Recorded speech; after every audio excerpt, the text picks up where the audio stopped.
నమస్తే, welcome to Suman TV. నోటి పరిశుభ్రత సరిగ్గా లేకపోవటం, ఇతరత్ర ఇన్ఫెక్షన్ల వల్ల మనకి చిగుళ్ళ సమస్యలు అనేవి వస్తాయి. చిగుళ్ళ సమస్యలు వస్తే మన దంతాలు కూడా ఆటోమేటిక్గా పాడైపోతూ ఉంటాయి. అయితే ఈ చిగుళ్ళ సమస్యలకి లేటెస్ట్గా మనకు అందుబాటులో వచ్చినటువంటి ఈ లేజర్ ట్రీట్మెంట్ వల్ల ఎలాంటి బెనిఫిట్స్ ఉన్నాయి, ఈ విషయాన్ని తెలియజేసేందుకు మనతో పాటు ఉన్నారు ఎఫ్ఎంఎస్ ఇంటర్నేషనల్ డెంటల్ సెంటర్ నుంచి పెరియోడాంటిస్ట్ డాక్టర్ అరవింద గారు. Hello ma'am. హలో సుజిత గారు, నమస్తే. నమస్తే మ్యామ్. చిగుళ్ళ సమస్యల విషయానికి వస్తే ఈ చిగుళ్ళ సమస్యలు అనేవి ఎన్ని రకాలుగా ఉంటాయి? కామన్గా వచ్చే ప్రాబ్లం ఏంటంటే చిగురు ఇన్ఫెక్షన్, జింజివైటిస్, పెరిడాంటైటిస్ అంటాం. జింజివైటిస్లో చిగురు నుంచి రక్తం రావడం, చిగురు వాపులు, చిగురు ఎర్రబట్టడం, తర్వాత అది ట్రీట్ చేసుకోకపోతే అది ఇంకా సివియర్ అయిపోయి పెరిడాంటైటిస్కి వెళ్తుంది. పెరిడాంటైటిస్లో పేషెంట్కి పళ్ళ మధ్య గ్యాప్స్, తర్వాత పళ్ళు కదలడం, సెన్సిటివిటీ, నోటి దుర్వాసన అండ్ అల్టిమేట్లీ పళ్ళు కోల్పోవడం అనే ప్రాబ్లం ఉంటుంది. ఈ కామన్ ప్రాబ్లమ్సే కాకుండా ఇతర చిగురు సమస్యలు ఏంటంటే పెరికోర్నైటిస్ అంటాం. అంటే ఇప్పుడు ఏదైనా కొత్త పన్ను నోట్లోకి వస్తున్నప్పుడు చిగురు అడ్డు ఉండి దాని కింద ఇన్ఫెక్షన్ ఫామ్ అవ్వడం, అలాంటి ఇబ్బందులు ఉంటాయి. ఒక్కొక్కసారి టంగ్ టై అనే ప్రాబ్లం ఉంటుంది. అంటే పిల్లల్లో చూస్తాం ఇది. టంగ్కి మరియు చిగురుకి కనెక్షన్స్ ఉంటాయి అన్నమాట. దానివల్ల ఏంటంటే నాలుక సరిగా ఎక్స్టెండ్ చేయలేకపోవడము, మాటలు సరిగ్గా రాకపోవడం, ఫ్రీనమ్స్ అని ఉంటాయి. టంగ్కే కాకుండా అవి పెదవికి కూడా అటాచ్ అయి ఉంటాయి. ఇంకోటి ఏంటంటే ఒక్కొక్కసారి బినైన్ గ్రోత్స్, అంటే చిగురు గడ్డల్లాగా అలా ఏర్పడుతుంటే ఎస్పెషలీ ప్రెగ్నెన్సీలో చూస్తాం అన్నమాట ఇది. మ్యామ్, ఇప్పుడు మీరు చెప్పినటువంటి ఈ చిగుళ్ళ సమస్యలన్నిటి కూడా ఎటువంటి చికిత్సలు అందుబాటులో ఉన్నాయి? చిగురు ఇన్ఫెక్షన్ అయితే జింజివైటిస్, పెరిడాంటైటిస్ అని అన్నాం కదా, వాటికి ఫస్ట్ క్లీనింగ్తో స్టార్ట్ చేస్తాము. ఒకవేళ పెరిడాంటైటిస్ అయితే ఓన్లీ క్లీనింగ్ సరిపోదు. అలాంటి కేసెస్లో లేజర్ ట్రీట్మెంట్స్, ఒక్కొక్కసారి ఫ్లాప్ సర్జరీ, బోన్ గ్రాఫ్టింగ్ అవి చేస్తాం. మిగతా సమస్యలు అంటే పెరికోర్నైటిస్, కొత్తగా వస్తున్న పన్నుకి ఏమైనా అడ్డుగా ఉంటే చిగురు, లేదా ఇట్లా ఫైబ్రస్ బ్యాండ్స్, ఫ్రీనమ్స్ అన్నాం కదా, అలాంటివి, లేదా చిగురు వాపులు అలాంటివి ఉంటే సర్జికల్గా కానీ లేజర్తో కానీ అవి తొలగించాల్సి వస్తుంది.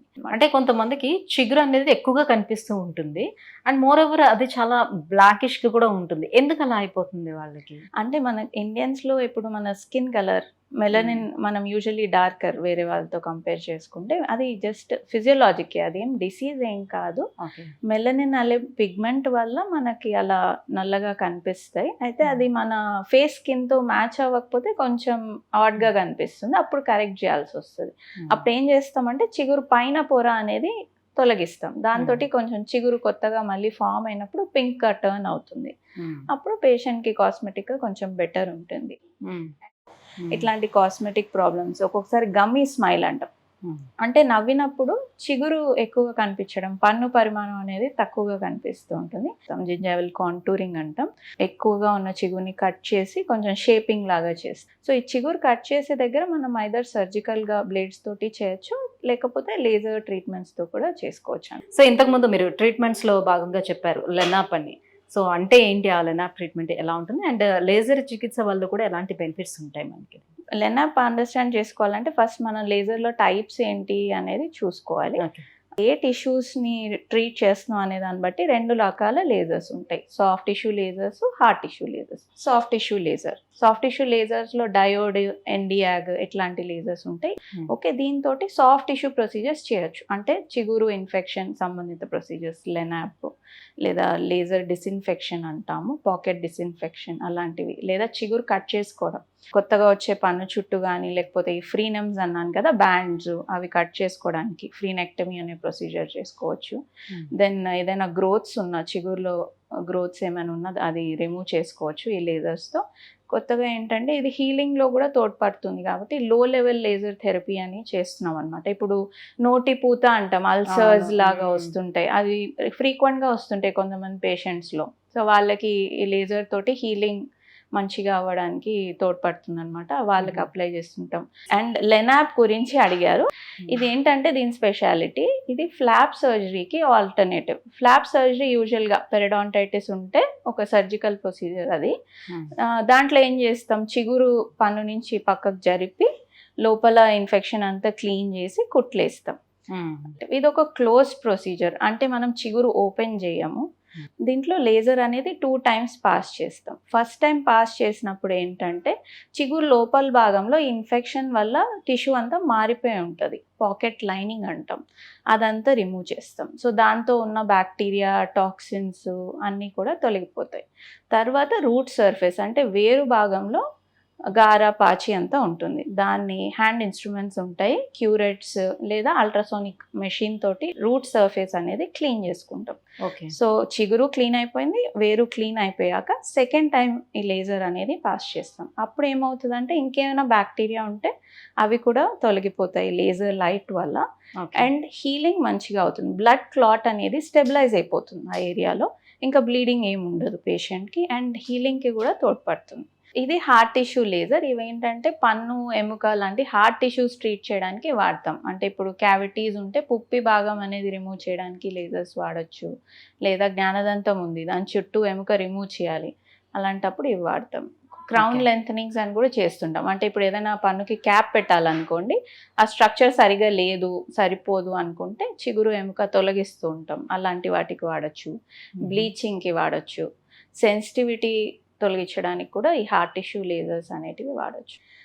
లేజర్ తోటి అడ్వాంటేజెస్ అడిగారు as compare to regular procedure. ఇది లెస్ ఇన్వేజివ్, అంటే మనం బ్లేడ్స్ వాడము ఇక్కడ కట్ చేయడానికి, అండ్ నీడిల్స్ అంటే మామూలు ఫ్లాప్ సర్జరీకి ఇంజెక్షన్తో అనస్థీషియా ఇవ్వాల్సి వస్తుంది. లేజర్ ప్రొసీజర్స్తో మైల్డ్ అనస్థీషియా అంటే ఎల్ఏ జెల్ కానీ స్ప్రే కానీ వాడుకుంటే సరిపోతుంది మోస్ట్ ఆఫ్ ద కేసెస్లో.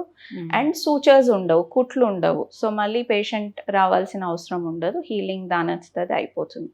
మళ్ళీ అది హీల్ అవ్వటానికి టైం తీసుకోవటం అలాంటిది ఏమీ ఉండదు ఇంకా. అంటే ఇంకా అక్కడ సర్జరీ అనేది ఏం జరగదు కాబట్టి, మనం ఓపెన్ చేయలేదు కాబట్టి ఈజీగా హీల్ అయిపోతూ ఉంటుంది. లేజర్తో ఏంటంటే కట్ చేసినప్పుడే బ్లడ్ క్లాటింగ్ అనేది ఆటోమేటిక్గా జరిగిపోతుంటుంది. ఆ లైట్లో వచ్చే హీట్ వల్ల బ్లడ్ కోఆగులేట్ అయ్యి మీకు బ్లీడింగ్ అనేది ఉండదు. సో బ్లడ్ థిన్నర్స్ తీసుకునే పేషెంట్స్లో లేదా ఏదైనా మెడికలీ కాంప్రమైజ్డ్ పేషెంట్స్ అంటే కార్డియాక్ పేషెంట్స్లో ఎవరిలో అయితే సర్జరీ చేయలేమో వాళ్ళలో ఈ లెనాప్ ప్రొసీజర్ అనేది, లేజర్ ప్రొసీజర్స్ అనేది చేసుకోవడం బెటర్, కన్వీనియంట్ వాళ్ళలో. ఇంకోటి ఏంటంటే ఈ లేజర్ లైట్ వల్ల డిస్ఇన్ఫెక్షన్ అయిపోతుంది, బ్యాక్టీరియా అంతా తొలగిపోతాయి. సో యూజువల్ సర్జికల్ ప్రొసీజర్స్ తర్వాత యాంటీబయాటిక్స్ అవన్నీ ఇస్తుంటాం, లేజర్ ప్రొసీజర్స్ తర్వాత అది కూడా అవసరం ఉండదు. మ్యామ్ లేజర్తో ఎలాంటి బెనిఫిట్స్ ఉన్నాయో చెప్పారు, దీంట్లో ఏమైనా డిసడ్వాంటేజెస్ కూడా ఉన్నాయా? ఈ లెనాప్ తోటి ఒక చిన్న డిసడ్వాంటేజ్ ఏంటంటే ఇప్పుడు సపోజింగ్ మనం బోన్ గ్రాఫ్టింగ్ చేయాలి అంటే ఇది క్లోజ్డ్ ప్రొసీజర్ కదా, సో బోన్ గ్రాఫ్టింగ్ లాంటివి అటెంప్ట్ చేయలేము లేజర్ తోటి. ఒకవేళ పేషెంట్కి బోన్ గ్రాఫ్టింగ్ అవసరం ఉంటే మనం రెగ్యులర్ ఫ్లాప్ సర్జరీకి వెళ్ళాల్సి ఉంటుంది. ఇంకోటి ఏంటంటే ఈ ఎక్విప్మెంట్ కాస్ట్ అనేది కొంచెం ఉంటుంది కాబట్టి మీకు ట్రీట్మెంట్ కొంచెం additional cost as compare to surgical treatment కంటే ఇది హయ్యర్ కాస్ట్ ఉంటుంది. లేజర్ సేఫ్టీ ఒకటి దృష్టిలో పెట్టుకోవాల్సి ఉంటుంది. అంటే యూజువలీ పేషెంట్ వచ్చినప్పుడు ఐ గాగుల్స్ డాక్టర్కి పేషెంట్కి కూడా ప్రొవైడ్ చేస్తాము. ఒక ట్రైన్ లేజర్ స్పెషలిస్ట్ దగ్గరికి వెళ్తే పెద్దగా సైడ్ ఎఫెక్ట్స్ అనేవి ఏమీ ఉండవు మేడం. అండ్ యూజువల్లీ అనస్థీషియా అవసరం లేదు అని ప్రమోట్ చేస్తాం లేజర్ని, బట్ పేషెంట్ కొంచెం పెయిన్ థ్రెషోల్డ్ అనేది డిఫరెంట్గా ఉంటుంది, వాళ్ళు ఎంత బేర్ చేయగలుగుతారు అనేది. సో కొందరు పేషెంట్స్లో అనస్థీషియా కూడా వాడాల్సి ఉంటుంది, so case to case differ అవుతుంది అది. సో ఆఫ్టర్ ట్రీట్మెంట్ తర్వాత వాళ్ళు ఏమైనా ప్రత్యేకించి ప్రికాషన్స్ తీసుకోవాల్సి ఉంటుందా దీనికి? యూజువల్లీ బ్లీడింగ్ ట్రీట్మెంట్ చేసేటప్పుడే ఆగిపోతుంది. So but usually 24 to 48 hours వరకు కొంచెం జాగ్రత్తగా ఉండమని చెప్తాము.